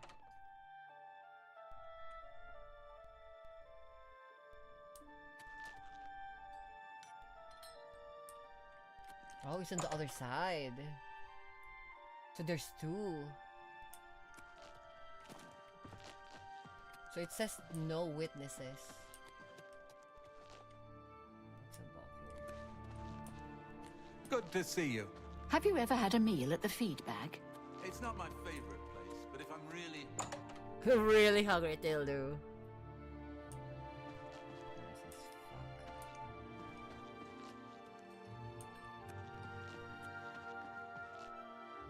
No, he should be here. Oh, because he walks around. Let's ask around. Isn't Ida Lenormand an agile one? If you want to learn to fall off a building, she's the one to talk to. I've heard others say the same. Goodbye. Take care. What do you want? Sorry, can't talk now. I'm with my lady friend here. Talk to me later. Not here, not in the hotel. Okay. Hello. Greetings. Ever need cash in a hurry? You should try Jensen's. One man's trash soon becomes another man's trash, I suppose. Yes, my lady. Oh, Phelan. Phalion? He's my sweet, my true love. But I don't know why I'm telling this to you. Phalion? All right. No, yeah, sure. You like admiration and jokes, okay?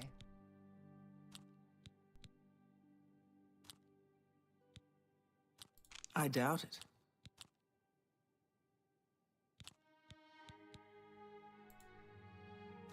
Talk good one. Really now, you're such a charmer. Talk tough, please. I'm embarrassed, but thank you. Yeah, I get it. Yeah, I get it. No, you do me too much honor.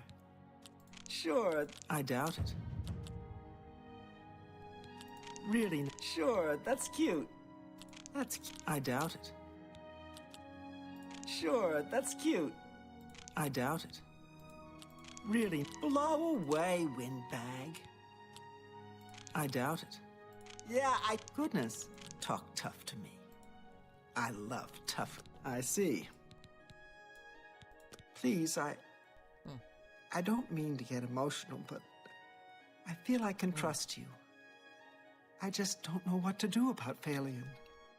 All he thinks about, all he cares about is skooma. Oh, he's a drug He was a fine addict! young man once, but he's lost everything. His looks, his money, his self-respect. I followed him a few times to see where he goes. He walks around the city looking for skooma. He's a fucking drug addict. And then he goes to Lorkmir's house for several hours. It's in the Elfin Gardens district. I think the house is deserted. That's why he goes there. So he can escape from life and do his skooma. Thank you for listening.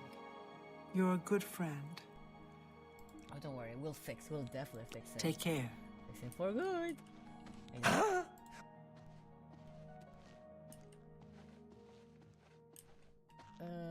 We need to attract to get him out of this place. What do you want?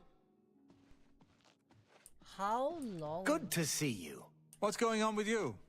I have heard that the great houses of Morrowind are in upheaval. My name is... Phalion, you say? Oh, yes, I know who. Talk to the publican. Shadow hide you. Talk to the Republican. Welcome, friend. Phalion? Oh, I know him all right. A waste of life, that one. He lives here, you know, with his sweetheart, a trainer. What that poor girl sees in him, I'll never know. A trainer pays for their room, their food, everything. She's quite wealthy, I believe. Phalion used to have money. Used to be quite a gentleman, too. But that was before he took a fancy to the, you know, the skooma. The skooma. Now, Phalion's hardly ever here. He's off using skooma or wandering. He comes back every night to be with a trainer. But only for a few hours, I swear. That higher... Bro, take care. She's right here. Are you gonna leave? Fine, we'll wait like 2 hours.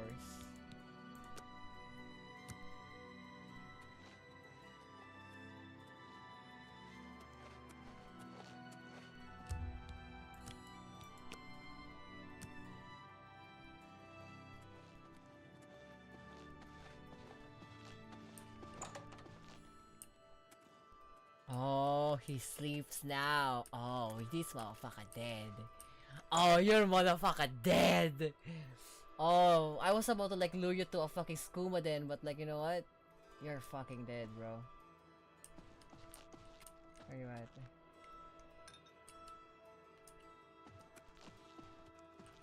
Where'd he go?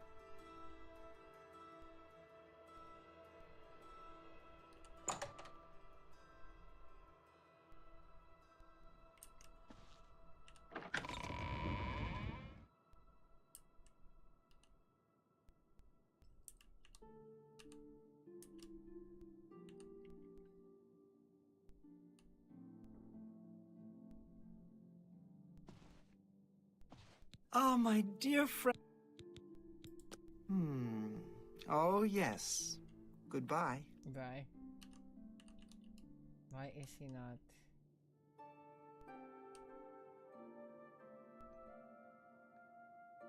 It says no witnesses. Can I push him away?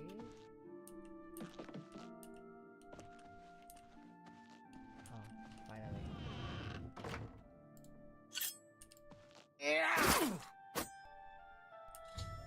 I can, but not in a secure location, so everyone will be reduced. I must have to. I have to lure him to the fucking. I have to lure him to the fucking skooma then. I thought that was considered as a secure location. Damn it.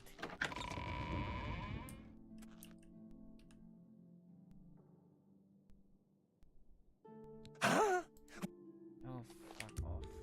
Fine. He's probably not gonna be here, but we'll know exactly where he is now. He's gonna be in the skooma then, because he's a fucking drug addict. Yeah, that's the one. He's gonna be fucking smoking that skoom. Look at this. Smoking the skoom. Holy fuck. Now this motherfucker.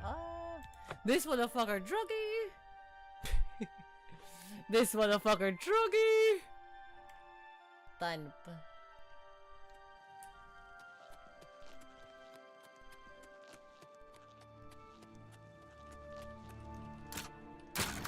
You're fucking dead, bro. You're fucking dead.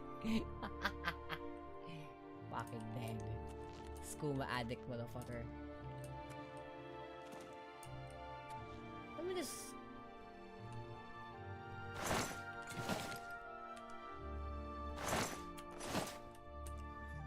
Oh fuck, the amount of skooma. Excuse me. Lorkmir's basement. Oh, he's definitely here.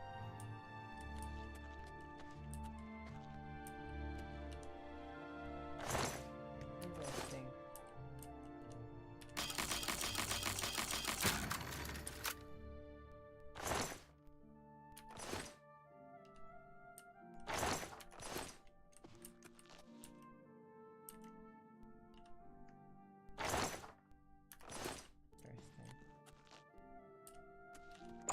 He's doing skooma on the second floor? This motherfucker bougie. Yeah, this motherfucker bougie doing skooma.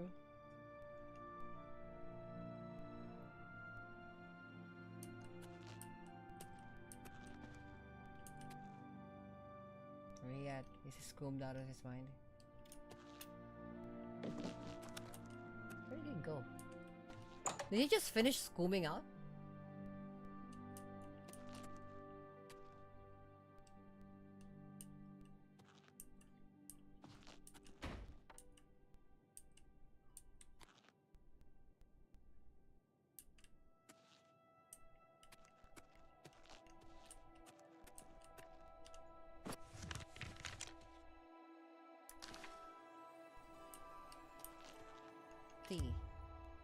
It's 6 a.m.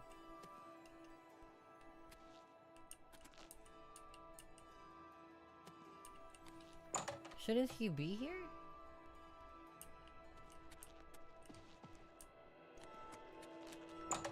He's not here and he's not on the...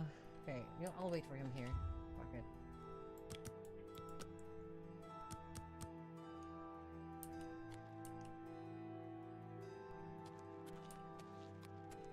I mean, he's here. You have to be skoomed out of his gourd.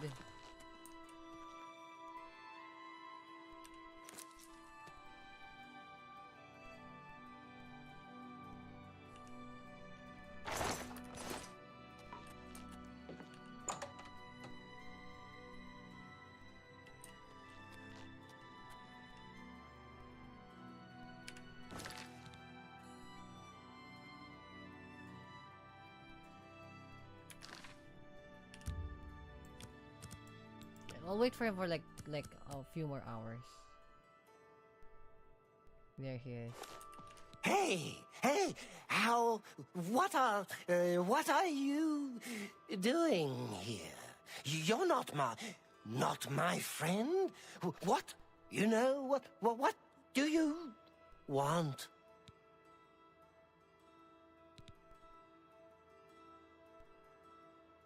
Sleep? But, nah. No, I'm not tired. Not tired right now. I have lots of, energy. The skooma. I can feel it in my veins.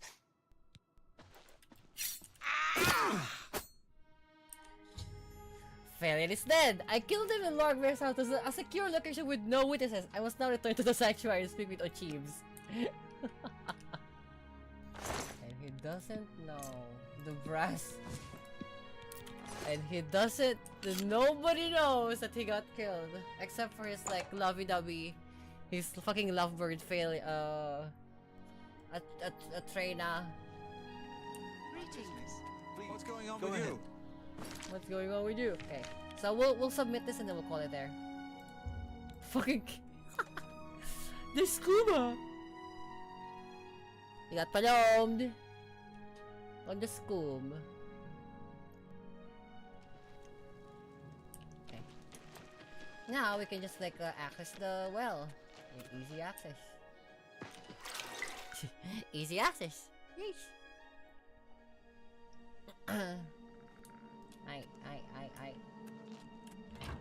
Achieves! Mamim.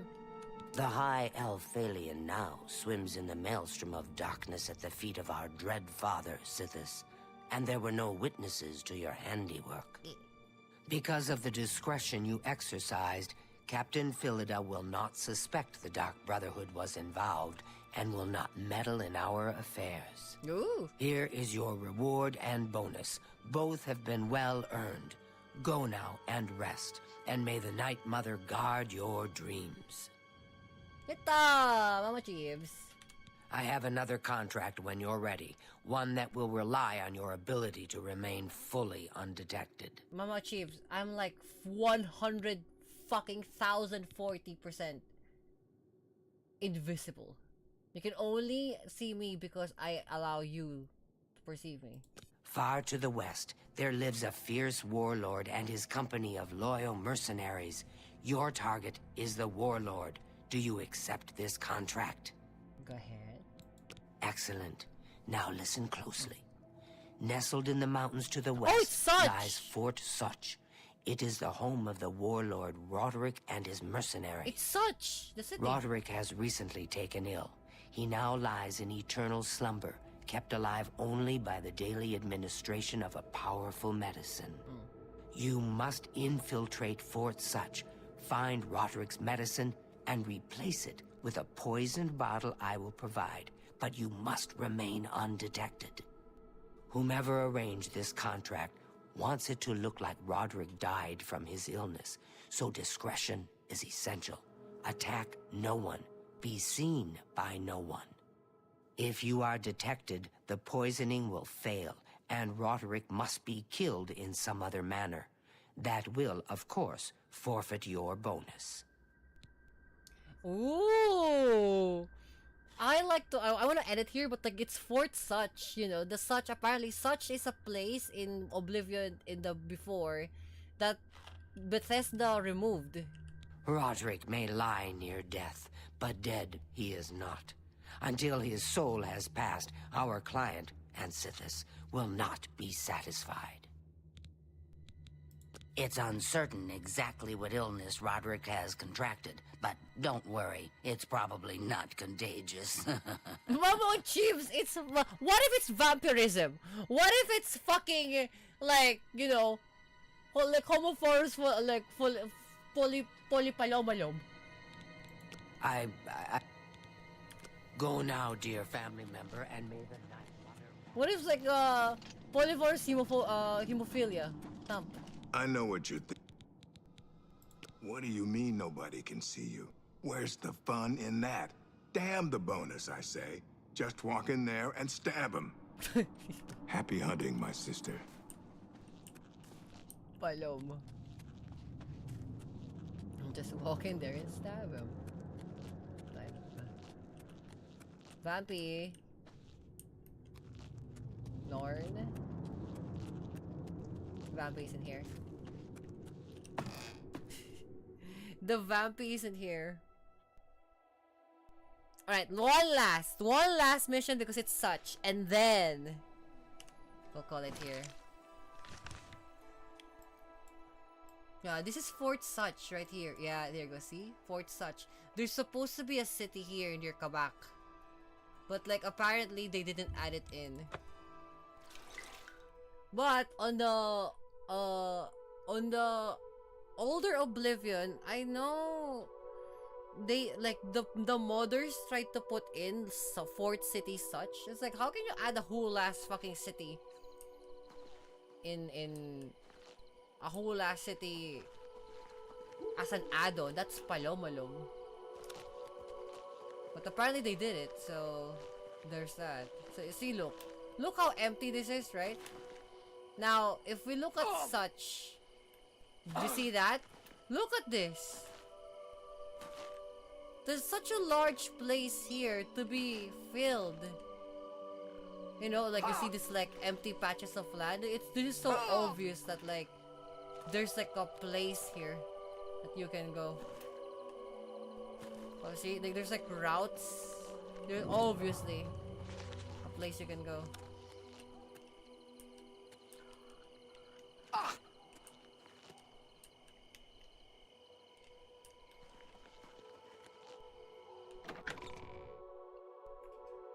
Wooden door to Fort Such. But in the Elder Scrolls Online, apparently Such is existing. Successfully for Such, I must now locate the medicine to replace it with the bottle of medicine.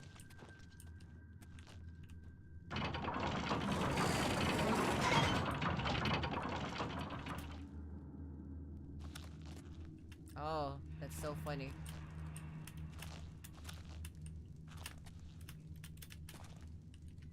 Easy.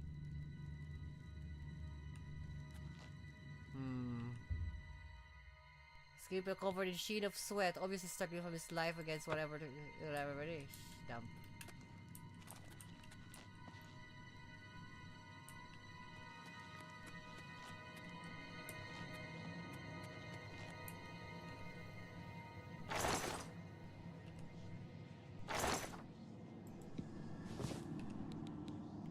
The poison.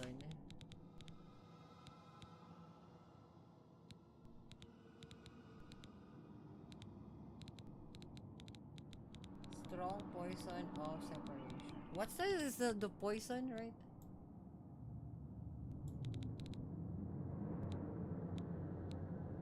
Poison of illness. I've taken the orders for this and now to put the bottle of poison in its place.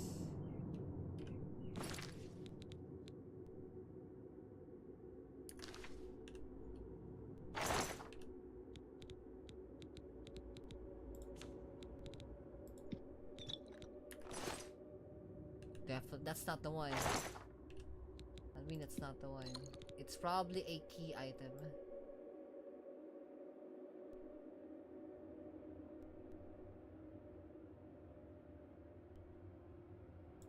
Roderick's poison. The bottle of poison medicine has been placed in the cabinet and the real medicine is removed. Next time Roderick is given treatment, he will die. I must now return to the sanctuary and speak with Ochieves.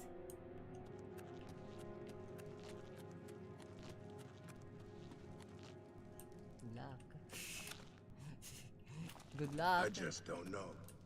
Is the medicine sustaining Roderick's life or just postponing his death? How can he survive for so long with a fever so high? Roderick's fever's in check, unlike your tongue. How can you think such things after all he's done for us? For you. Have a little faith. Faith? Are you telling me we're supposed to rely on the good graces of the Divines to keep Roderick alive? Even he would laugh at such nonsense. Then what would Nothing you to propose? worry about, I guess. What more can we do? Just my eyes That playing medicine is tricks on keeping me. Roderick alive. For now, that's the best we can hope for. I know, Nisha. And I meant no disrespect. It's just that I hate waiting around like this watching him suffer. As do we all, dear friend. Do not fear. I have been assured that the medicine will restore our Roderick to full health. But it will take some time. Then let us trust a bit less to faith, and a bit more to our own strength. I shall guard the medicine cabinet myself, just in case. And I shall continue my vigil at Roderick's side. It's just a matter of time before our leader returns to us. I can feel it in my heart. That's kind of bizarre. Like, who was, like, aside from maybe vampires who wants him dead? I wonder what, like, who called out the kill? Like, who called out the kill for Roderick? Which is, like, being part of, like, Fort Such. Oh, it's kind of palom.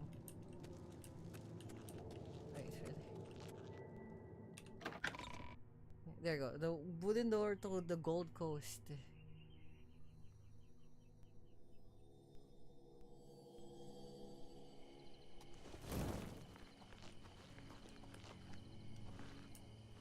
Yeah, I wonder who called out the kill for Roderick. Interesting.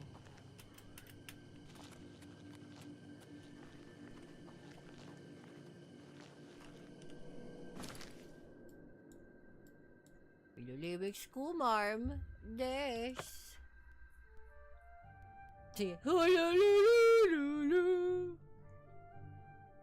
Perfect timing. Perfect timing with the song.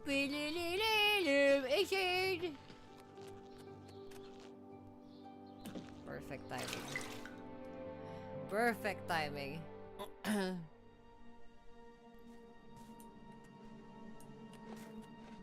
Oh, wait. Hello, dearest sister. Oh, using poison is so deliciously Poison? evil. Poison? I once poisoned my aunt Stu.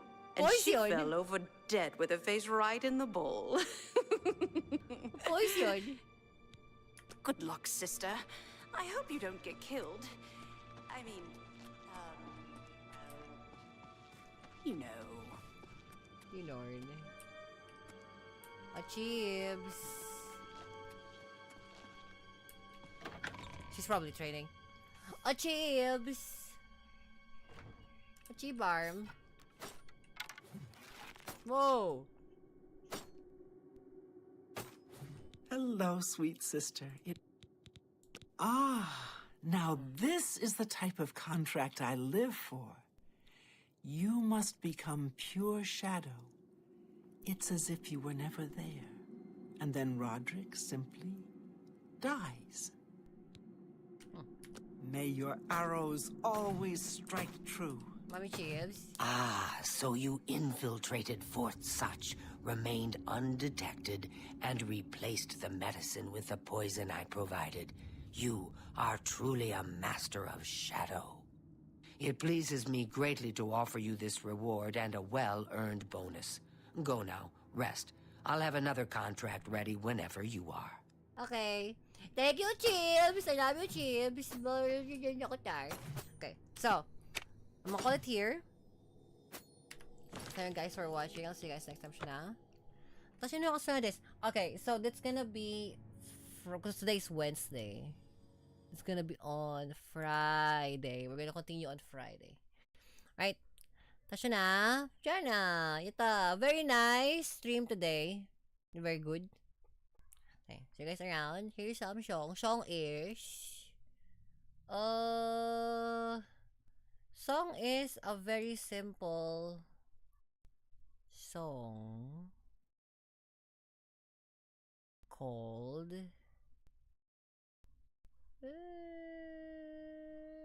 I like my entire feed is like filled with like Oblivion shit and Skyrim. Hilarity.